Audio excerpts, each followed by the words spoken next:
Okay, so I've cut all the tape. It appears the first thing that I'm pulling out of the top here is the battery charger, which my husband already has several of those, which is good. And he has several batteries, so I probably will just keep this with his others. He's got a whole row of them, and that way any tool that he needs, we'll be able to use. He'll be able to use the same batteries. And then there she is. Instruction manual.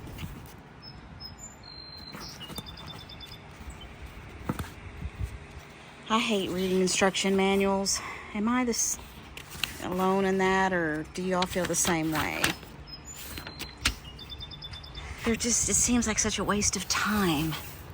Of course, I opened it from the wrong side. Let's see if I can get it from this side.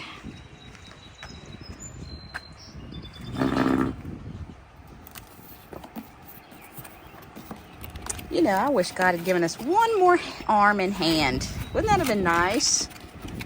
Imagine what we could do if we had one hand that held everything and the other two did all the work. That would be super awesome. All right, looks like here's the battery. Yeah. So I'm sure that probably needs to be charged prior to use. Sometimes they come already charged up for you.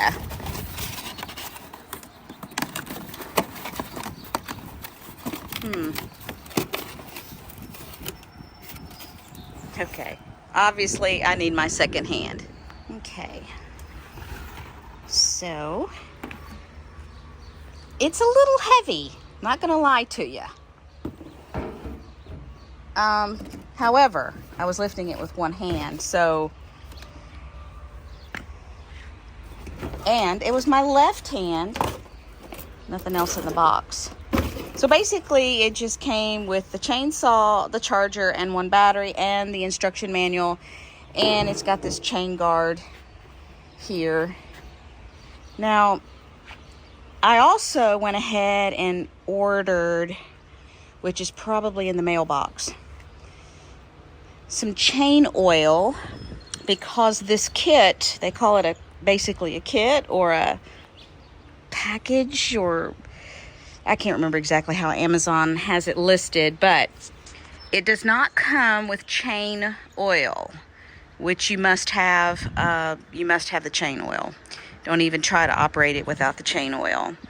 And I also ordered 2 extra chains, just because while I was at it and I knew which ones to order, I went ahead and ordered them. And I'll just keep it with the chainsaw and some type of a box or crate or something like that. I don't know if you guys are like me, but sometimes I order things early and then I don't remember where I put them. So it's really important to don't think that you're going to do it later. Always organize and put things away. Make it a priority that you keep everything together. That way when you're looking for it 6 months from now, you're not going to remember where you put your stuff, your extra stuff that you order. So anyway, sorry to be preaching there. But so I did order 2 extra chains and the chain oil separate. So apparently this is where you put the battery, and probably should read the instruction manual before I go any further. Let me lift it with my right hand because my right hand is stronger. You can lift it with one hand, but not for long. Now, obviously, if you lift it here to carry it, it's not bad. But to actually operate it with the handle, I would not be able to do this one-handed. No. First of all, it would be dangerous. We wouldn't want to be dangerous. But it's too heavy. I would have to use 2 hands. So anyway, I'm going to read the instruction manual and probably have to charge the battery. Definitely don't want to start it or anything till I get the chain oil. But it's You know, to be a battery operated thing, it really doesn't look very chintzy. It actually looks pretty sturdy. Doesn't look a whole lot different than my husband's gas powered. So I went ahead and got the charger out, plugged it up, and decided to go ahead and charge the battery. The instructions say don't operate until you have fully charged the battery. And the instructions go over a few important things. First of all, the flashing red light that you see there means that it's charging. And basically when it is fully charged, it stops blinking. It doesn't tell me how long that it takes for it to charge the first time. I went through the whole charging a battery part in the manual, and it doesn't say. It just basically says the completion of charge will be indicated by the red light remaining on continuously. It says the battery pack is fully charged and may be used at this time or left in the charger. To remove the battery pack from the charger, press the battery release button on the battery pack. So just to show you quickly, I mean, this is not rocket science, but I like for somebody to show me versus having to read stuff. I'm just that kind of person. But if you look at the battery from the side view here, you can see that it's upside down. The wording is upside down. So here, this is the battery release button. It doesn't look like a button. It's kind of like a little handle type deal, but you just lift it up and that should release it. Now, before I read the instructions, I was able to get it out without pulling the handle. I don't really see why that's necessary, but nonetheless, it's not a super simple process, but you can see that on the battery, there are these little jobbies right here, and that is what's supposed to make contact with these metal prongs. So that's why it's important to slide it in there. But this little thing here is what gets pushed in when you pull this release lever. It's really nothing in there for it to catch, so I don't know why you have to use the release lever. But nonetheless, that's what the instructions say. So just to slide it back on, you want to make sure that you line up this groove here with the grooves that are on the charger, and that takes a little finessing. Okay, it's not just a super little easy path for it to go. I kind of fumbled with it a little bit.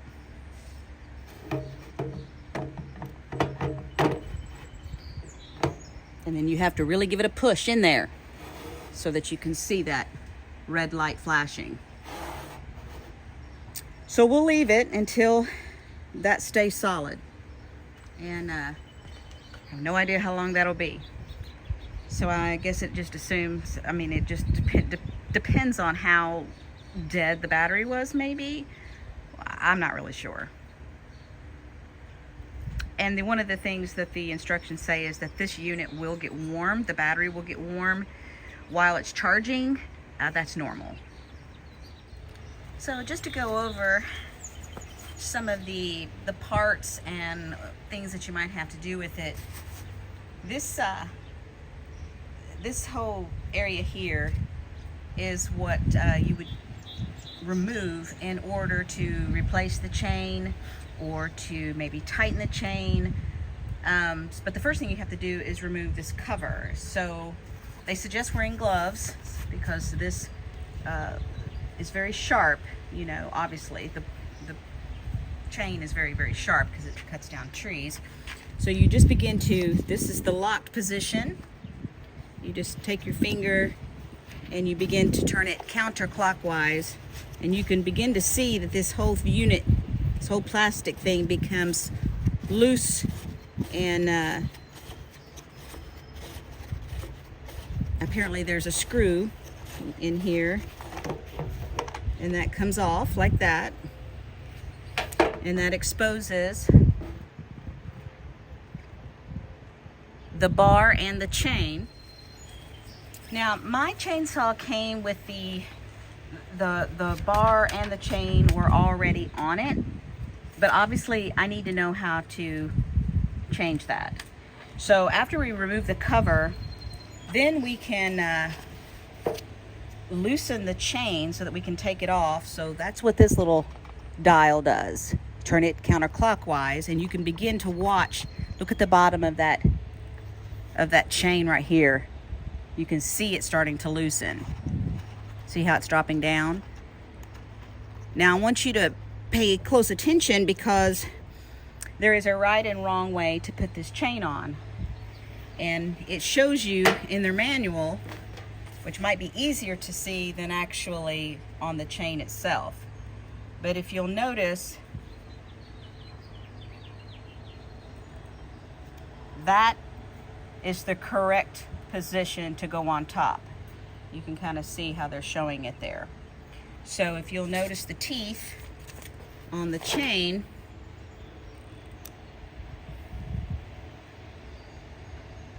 that's the top, that's the bottom. So those little silver pieces, you've got the little pointy thing. I guess, I don't know, it's hard to describe it, but you can see.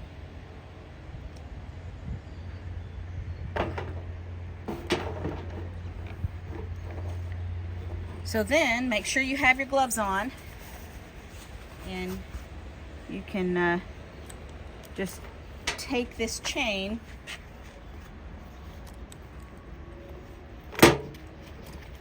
off like so, and the bar comes off too, because that's what was basically, that's what that cover was holding on. So you can you see the oil that's on this? That's really important, that that chain has oil. So just kind of feed it in that groove. See the groove there?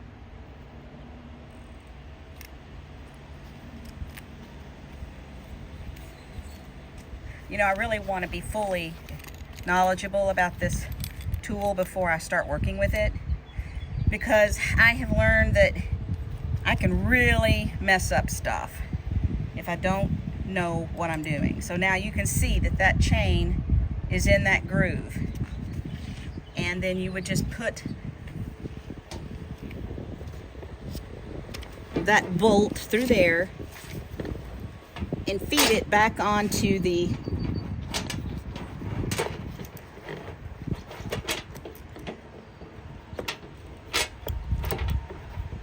this little, I guess you call it a chain guide.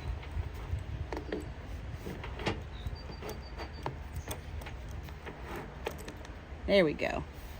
It has to be seated where all of this here, that little silver thing has to be inside, and that'll keep the blade straight. And then you just use this dial right here, turn it now clockwise, and watch the chain tighten up. Well, I better put my gloves back on, right? Otherwise I'll have a boo-boo. Yeah, it needs to stay in that groove.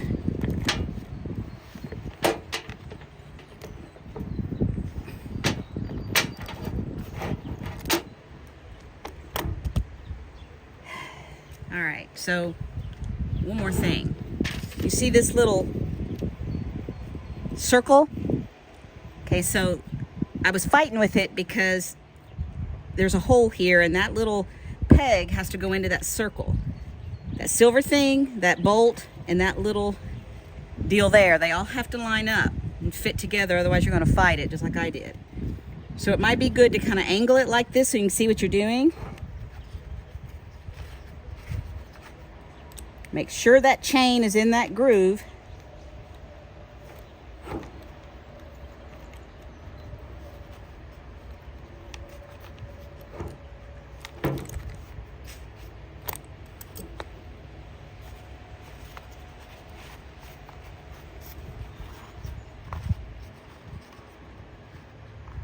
Now, as far as how tight, you don't want to over tighten it, but you don't want it too loose either.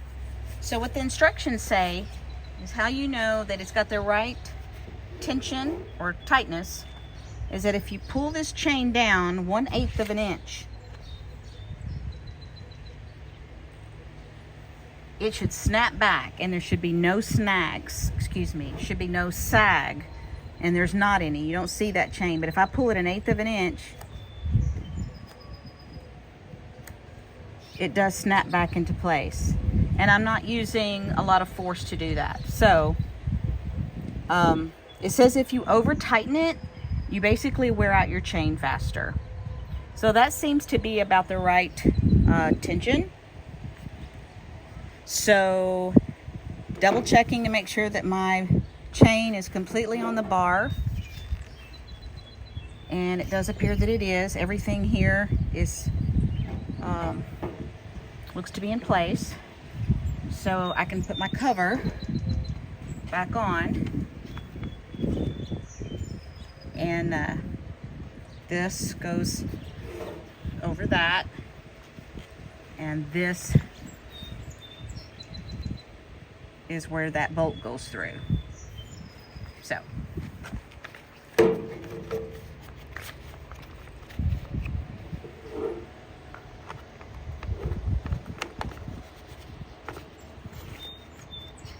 and you turn it clockwise. I'm looking in there and I can see that bolt. And I can tell that it's tightening up because my gap is, man, I'm already getting this thing dirty. Look at that.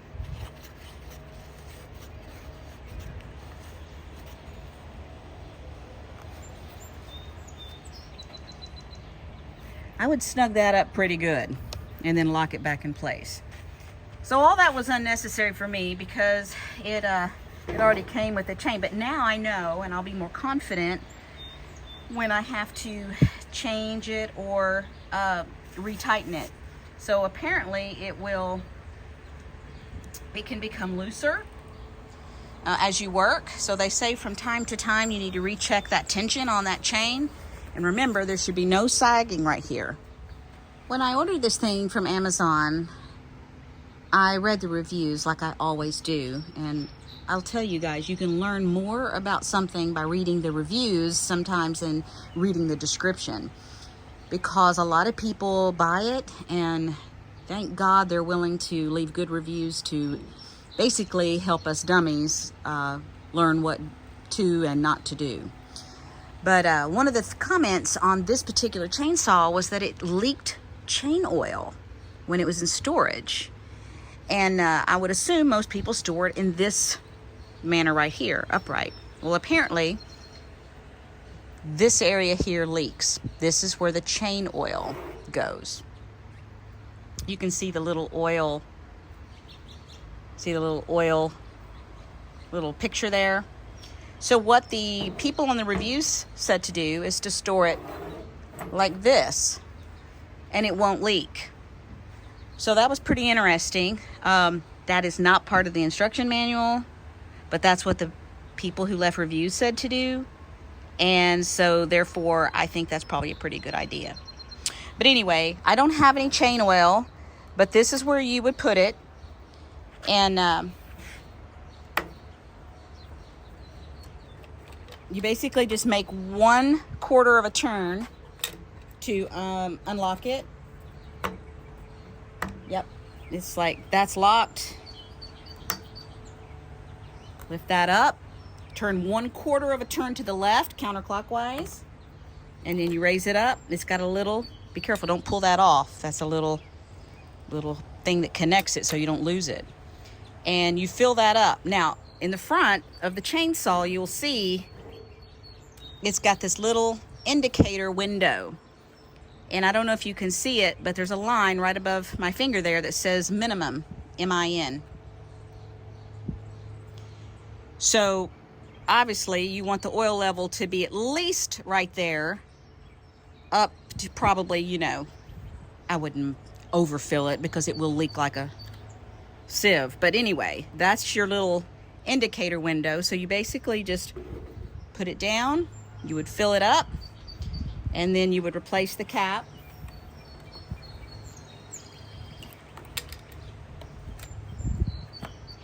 got to find the little groove there, push it in good, turn it to the right to lock it, quarter of a turn, flip that down. And then when you turn it upright, you should be able to see your oil level right in that window. Sorry, I don't have any chain oil.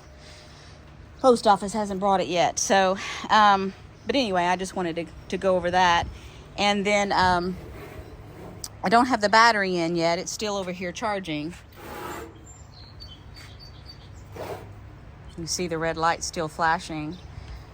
But for demonstration purposes, we could go ahead and install the battery. One thing the instructions did mention, which I thought was kind of worth telling you guys, is that it says to always use a high quality bar and chain oil for proper chain and bar lubrication. But as a temporary substitute, a non-detergent SAE 30 weight motor oil can be used. However, this was the important part. The use of a vegetable base bar and chain oil is recommended when pruning trees. Mineral oil is not recommended because it may harm trees. It says never use waste oil or very thick oil. It can damage your chainsaw. So anyway, that was just this part here in the instruction manual. I thought that was worth mentioning. So to install the battery in your chainsaw, if you look at the chainsaw, you can see those metal prongs there. So the battery actually goes in sideways because those prongs, obviously, just like on the charger, have to go in there. So the battery's going to have to be installed like this, with this release button facing to the left of the chainsaw. Now I'm going to be honest, this was a booger getting in and out. There is the groove here on each side has to fit in these grooves, and right there is a little channel that your lock mechanism goes in. Okay, and when you remove it, you have to be sure and push this in, and you can see how that right there pulls that in. It won't come out unless you pull this, and it's a little firm. You have to really give it a good push on this handle, and that'll remove it from this channel, and then you can pull it out. It's still not easy to do. So basically, line it up, and then I have to give it some serious elbow grease to get it in. I put my hand on this side and just give it a good push, and it locked in place. So you can see it's pretty flush right there. I thought I had it locked in a minute ago. I wasn't videotaping it, but it wasn't. It just felt like it stopped, but you can see it's in there pretty much all the way. There's not much of a gap. And so now, it's ready to go. Well, it's been about 2 hours, and as you can see, the light is staying a solid, continuous red, which according to the instructions means it's fully charged. So 2 hours is not bad. Anyway, so while I was waiting on this thing to charge, I went down to the mailbox, and my chain oil had come in from Amazon, and so did my extra chains. Now, these were one of the recommended things that when I purchased the chainsaw, Amazon had listed these as one of those recommended for you. It's not a DeWalt brand. It's made in China. But I'm assuming they wouldn't have recommended it if it didn't work. So hopefully they will be okay. I think the main thing is that you want to get a 12-inch, but this particular model of chainsaw is a 12-inch for a 12-inch bar. So I think that's the main thing. But I did get the DeWalt bar and chain oil because they did recommend that you get a good oil. So anyway, I should be ready to go. So I went ahead and removed the safety seal from this bar and chain oil. And I'm not going to put the battery in yet. They recommend removing batteries before you do really anything to the chainsaw. But there's the, that is the oil compartment. So basically what you do, just turn it on its side, flip this little thing up, the little flap. Remember, we turn it a quarter of a turn counterclockwise, and it should just pop out. But don't pull it, because it's got this little plastic keeper. I don't know what you call these things. So basically I'm just gonna pour some in here, and then I will look to see how much. I don't want to overfill it.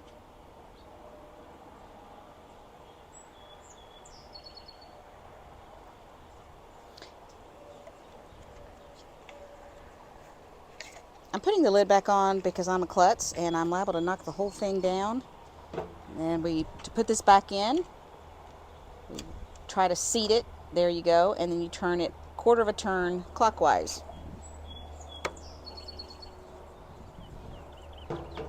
Alright, and there is the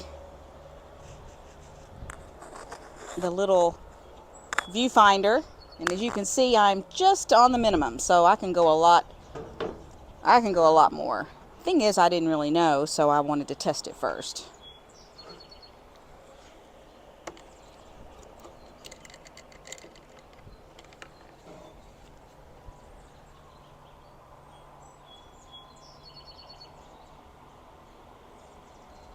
Whoa.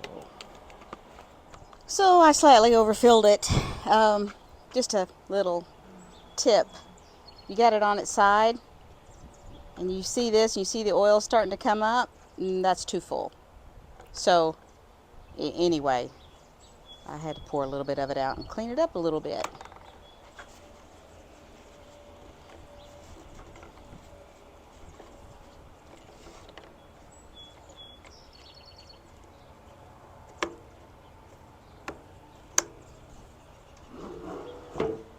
There, you can see.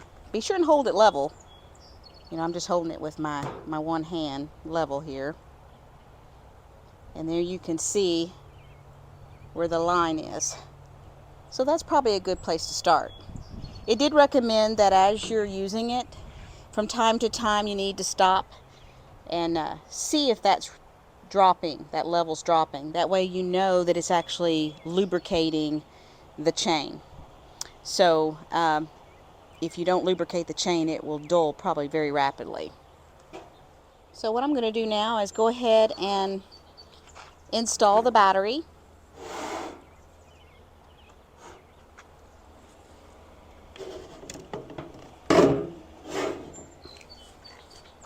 So you just tilt it to its side.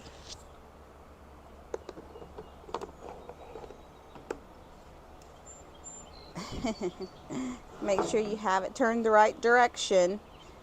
Yellow goes to the left, black to the right.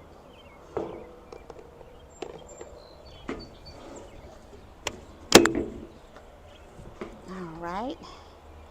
And it should be good to go. So in order to turn it on, the first thing you have to do is make sure that this chain brake is not locked, because that will lock the chain. It's a safety feature. So you basically push it forward to lock it, push it back to unlock it. And obviously we don't want it locked because we want to use it. Be sure you wear your safety goggles, and be sure you have gloves on, and make sure that your hands are in proper position. This is the trigger that starts it, but this little thing right here is a button that you push, and you must push that in order to pull the trigger to get the chain to start. So basically once you get it going, you can release this button, but that is basically an on-off switch. And in order to keep the unit running, you have to continue to squeeze the trigger. If you let go of the trigger, it will stop. If you apply too much force when you're pushing down on the branch or the tree or the wood that you're trying to cut, the whole unit will turn off. So to restart it, you have to release the trigger and then again push the button and restart it. So I'm going to put my gloves on, and probably won't put any safety goggles on because I'm not going to be actually cutting anything. I just want to demonstrate the starting up process. So we'll see how this works. But always wear gloves. I think it's just a good habit. You know what I mean? So this is unlocked to pull back. Grip it with my hand. There's the trigger. Hold this with my other hand and push this to start. And now my hands are really small, so it's kind of hard for me to reach my thumb around there and pull the trigger. But I'm pushing the trigger in, or the start button in.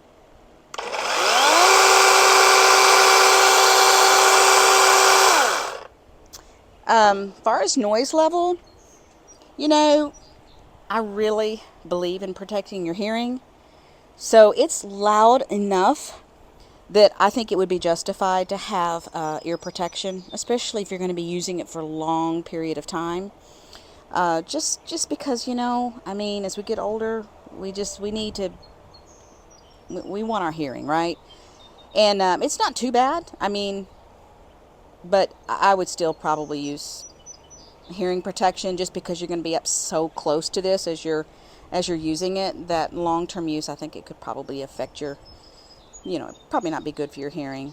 But anyway, so now we're going to take it to my apple tree, and let's see how it actually performs. This is my Red Delicious apple tree that was uprooted in the recent storm we had. As you can see, it was putting out apples, but I can see that they're already starting to dry up because of the fact that it is uprooted. So you can see that the root system in here, it literally broke the root.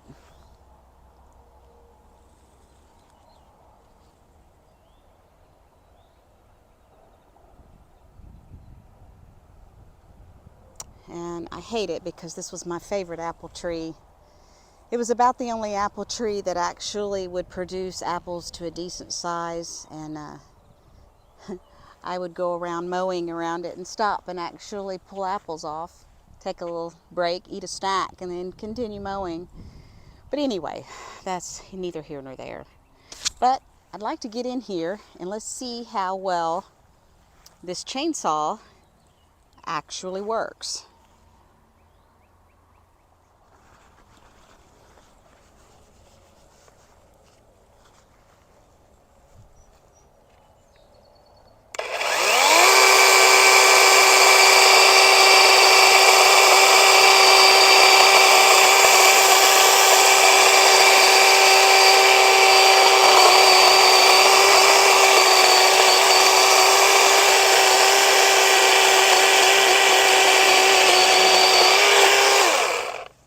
Wow. I would say that branch, which was a main, is probably at least a 3-inch diameter limb. And you see how fast it went through it, and I was barely putting pressure because I was afraid it would stop the actual saw, or chainsaw. So I'm kind of impressed with that. And I felt very safe. It wasn't overly heavy or anything like that. So, pretty cool.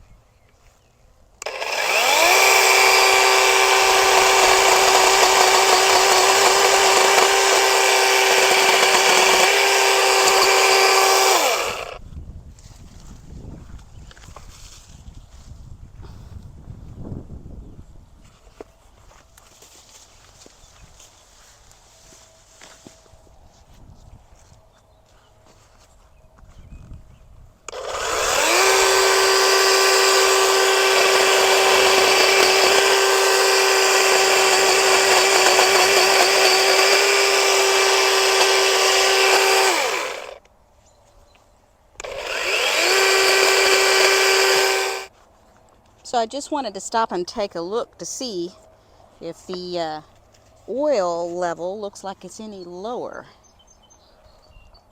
And I'm not sure if you can see it, but it has definitely dropped, which tells me that it is lubricating the chain. So that's pretty awesome.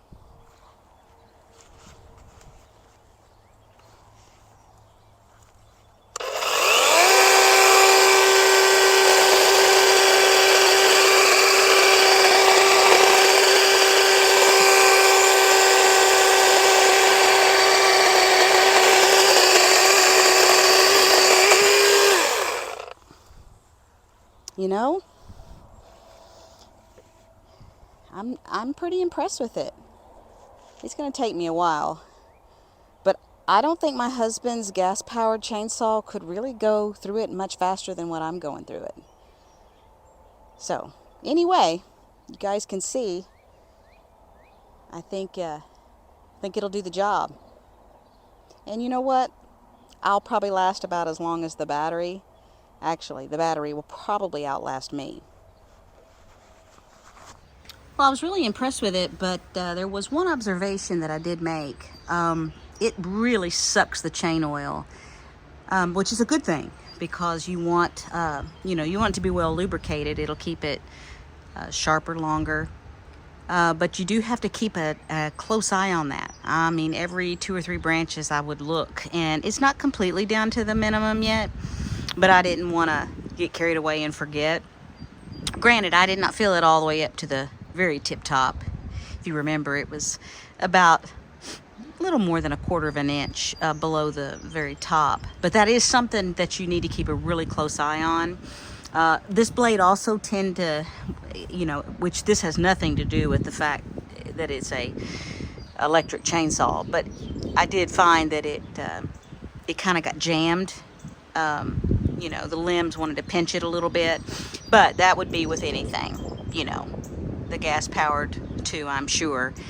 The gas powered might be able to force its way through there, perhaps, I don't know. But all in all, the people that would be using this type of chainsaw, you're not going to be a lumberjack and use this. It's perfect for what I got it for, to clean up low limbs and small trees like that have fallen, and just basic landscaping cleanup. I think it's perfect. I did not feel at all nervous about using it. It wasn't exceptionally loud at all. A little bit loud, but not. It was as loud as my hedge trimmers. So I would put it on par with that. And other than using up the chain oil quite a bit faster than what I had thought it would do. Again, though, I don't know that that's a bad thing. I think it's excellent. I paid a pretty good penny for it, but I'm pleased with what it did. So the battery was not the problem. I had to stop what I was doing and come back so I could put some more chain oil in there. All in all, I think I would give it a 5-star rating for sure.